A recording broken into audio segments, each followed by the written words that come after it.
The Culling game takes place immediately after the Shibuya incident. It is an all-out battle royale between Jujutsu sorcerers and even non-Jujutsu sorcerers. Participants earn points through killing each other. Participants must follow the strict rules of the Culling game, and the battles take place across 10 barrier colonies located all over Japan. The aim of this video is to explain everything that we know about the Culling game. We're going to be talking about events that take place within the Perfect Preparation arc, the Tokyo No. 1 colony arc, and the most recent story arc, the Sendai colony arc. There is a lot of confusion since the Culling games had began, with people stating that it is far too complicated and they are left confused by it. So in this video, hopefully we'll clear up the confusion and you'll be able to understand better the recent goings on within the manga. So without further delay, this is my explanation of the Culling game.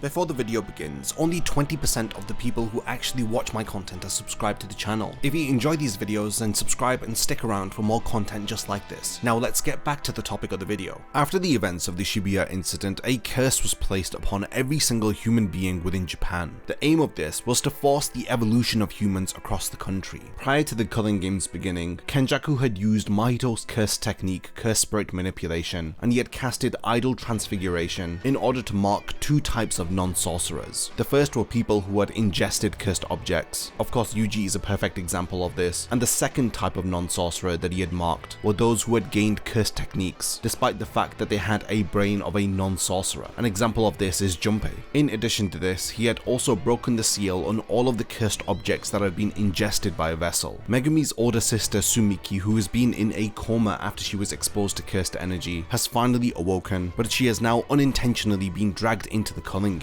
Kenjaku aims to bring about the golden age of Jujutsu sorcery, and at the same time he had also released countless cursed spirits into Tokyo. After Megumi had found out that his sister was going to be involved, he had sought help from Yuji as they both team up with other sorcerers and contact Master Tengen so that they can learn more about Kenjaku and what he is planning with the Culling game. When they eventually meet with Master Tengen, he reveals to them that Kenjaku wasn't able to turn everyone in Japan into sorcerers via the idol transfiguration technique. This is because he doesn't have enough cursed energy to do such a thing. Kenjaku wants to force the evolution of humanity through merging them with Master Tengen. If this was to happen, then it would create beings that would be even stronger than sorcerers. Master Tengen believes that the Culling game uses the cursed energy of participants, as well as the barriers where the battles are taking place within, for a ritual that will get the humans of Japan ready for the merger with Master Tengen. So that he can perform this ritual, Kenjaku has taken part in several binding vows, and one of them is that he is not the game master. This makes it even more difficult for Yuji and the others because they cannot just simply kill Kenjaku, as this will not bring about an end to the game. There are 8 specific rules of the Culling game, and they have been specifically devised so that nobody can interrupt the ritual. We'll go over each of the rules in a short while. As I'd mentioned earlier, the Culling games have resulted in 10 barrier colonies forming all across Japan, and they're connected from top to bottom. Megumi holds the belief that if they can free Gojo from the prison realm, that they can solve this Culling game problem. But in order to do so, they need to find a player called Angel. They believe her to be a sorcerer from 1,000 years ago who has the ability to extinguish any curse technique. If they can use her power, then they can free Gojo through using the back of the prison realm, which Master Tengen has in his possession, while Megumi and the others form a plan to fight within the Culling game and to free his older sister, while Yuta enters into the Sendai colony in order to learn more information about the game. After they recruit Kinji Hakari, a former third year student at Tokyo Jujutsu High, they set their sights on finding a player with 100 or more points who doesn't appear to be interested in adding any rules to the game. They learn about 2 individuals, Hiromi Higurama and Hajime Kashimo. They seem to have enough points in order to add new rules to the game, and they want to convince one of them to add a rule which will allow Megumi's sister to get out of the Culling game. Now, in order to understand the strategy of Megumi and the others, we need to go over the 8 rules of the Culling game. The first is that after awakening a curse technique, players must declare their participation in the Culling game at a colony of their choice within 19 days. This includes any players that were awakened by Kenjaku on the evening of October 31st, so Sumiki Fushiguro will have until November 19th to declare participation. The second rule is that any player who breaks the previous rule will be subject to curse technique removal. Now, this is quite a vague process. We know that Shoko had theorized that it affects the player's brain, and the act of removing an individual's curse technique would definitely kill them. If there weren't dire consequences to not participating, then all of the players would choose choose not to. Master Tengen had confirmed that anybody with a curse technique who doesn't participate in the Culling game will surely die. Now these two rules only apply to Jujutsu sorcerers, so any non-sorcerers will be safe from this curse technique removal rule. Now the third rule is that non-players who enter a colony become players at the moment of entry, and they will be considered to have declared participation in the game. This is quite a harsh rule, meaning that any civilians who were already within the barrier at the start of the Culling game will only have one opportunity to exit safely. If they don't leave the barrier, then most likely they'll be killed by somebody who wants to farm points. And rule 3 perfectly complements rule number 4, which is that players score points by ending the lives of other players. So a sorcerer could easily rack up points by killing non-sorcerers. Rule number 5, the point value of a player's life is decided by the game master. As a general rule, sorcerers are worth 5 or more points and non-sorcerers are worth 1 point. Any cursed spirits who are participating are worth 5 points also. The 6th rule is that excluding the value of a player's own life, a player can use 100 points in order to negotiate with the game master in order to add a new rule to the game. It is important to note that only new rules can be added, and that any of the existing 8 rules cannot be changed or removed. The 7th rule complements the 6th, as it states that the game master must accept any proposed new rules, so long as it doesn't have a long-lasting effect on the game. The 8th and final rule is pretty similar to the 2nd rule, as it states that if a player's score remains the same for 19 days, then they will be subject to curse technique removal. Now, during the course of the Culling games, there have been 2 rules that have been added by players. The 9th rule is that players will gain access to information on other players, such as their name, amount of points, number of rules added, and their current colony location. This was added by Hajime Kashimo. The 10th and most recent addition is that players may transfer any number of points between one another, and this rule was added by Hiromi Higurama. When Megumi and the others had initially set out on their task to find a player with 100 points, they had wanted to add a rule that would offset rule number 8, a rule that would result in curse technique removal or death if an individual score remains the same for 19 days. So they had wanted to add a rule that would allow the free exchange of points between players, as a way to kind of bypass rule number 8. Upon declaring entry into the Culling game, they have 2 aims. The first is to locate Angel so that they can break the seal on the prison realm, while at the same time they are looking for Hiromi Higurama and Hajime Kashimo so that they can convince them to add rules to the game that will ultimately benefit them. They realize that once you have entered into a barrier, you cannot communicate via phones, as the reception has been blocked. This is because they haven't heard from Yuta since he had entered into the Sendai colony. Panda and Hakari go into Tokyo number 2 colony in order to look for Hajime Kashimo. Meanwhile, Yuji and Megumi enter Tokyo number 1 colony so that they can locate Hiromi Higurama. All 4 sorcerers declare their participation in the Culling game on the 12th of November at 12 PM. During the Tokyo number 1 colony arc, we follow Yuji and Megumi as they find Hiromi Higurama and eventually convince him to add rule number 10 to the game. And during the Sendai colony arc, we follow Yuta as he faces off against some of the strongest participants of the Culling game. During these new portions of the story, Yuji and the others have to face off against new villains who have a variety of very unique techniques, with us already having a spectacular highlight via the battle between Yuji and Higurama, which takes place so early on within this story. And speaking of Higurama, he has quickly become another fan favorite character. We get to understand quite a bit about Higurama's character, and I know that a lot of us, including myself, want to see more of him and his backstory. The points-based system of the Culling game reminds me a lot of the Gantz manga, especially rule number 6, which allows players to use 100 points in exchange for a reward. And Gantz has a very similar ruling, that when a player achieves 100 points, they unlock the 100 point menu, with the first option allowing the player to return back to their normal life and to not be summoned by Gantz again. And the second option is that the player will receive a unique and powerful weapon so that they can continue playing. And the third and final option is that a participant can revive somebody who has died during a mission from Gantz's memory. There are also parallels that can be drawn between the Culling game and the Greed Island arc of Hunter x Hunter. Now, I wanted to make this video because a lot of stuff is happening within Jujutsu Kaisen right now, and because of the curse technique battle system within Jujutsu Kaisen, it has made the story become very technical with all of the battles that are taking place. And again, it is comparable to Hunter x Hunter's Nen style of battle. And on top of this, we've got various different rules that are influencing the players and participants of the Culling game, and it can make it really hard to keep up with all of this new information that is being thrown at us, and all of these new characters that are being introduced who each have their own unique abilities. Now, there's still quite a bit to talk about when it comes to the recent goings on within Jujutsu Kaisen. If you want me to break down and analyze some of the recent goings on, then definitely definitely let me know. In this video, I just wanted to focus on the motives of Kenjaku and what exactly the Culling game is. We are aware that he wants to kickstart another golden age of Jujutsu sorcery, but aside from this, we know very little about his true purpose. I've read a lot of comments of people saying that the first half of the Culling game is better than the first half of the Shibuya incident. With so much yet to be unveiled, especially in regards to Kenjaku's true purpose, Sukuna's involvement, and the surprise reveal of Angel, and the possibility of Gojo being released from the prison realm, there is a lot to look forward to. So I want to hand over the discussion to all of you. What do you think about the recent goings on within Jujutsu Kaisen? Do you find it difficult to keep up with the events of the Culling game? And do you want me to cover the recent goings on within the manga? Let me know all of your thoughts in the comments, and I can't wait to see you in my next Jujutsu Kaisen video.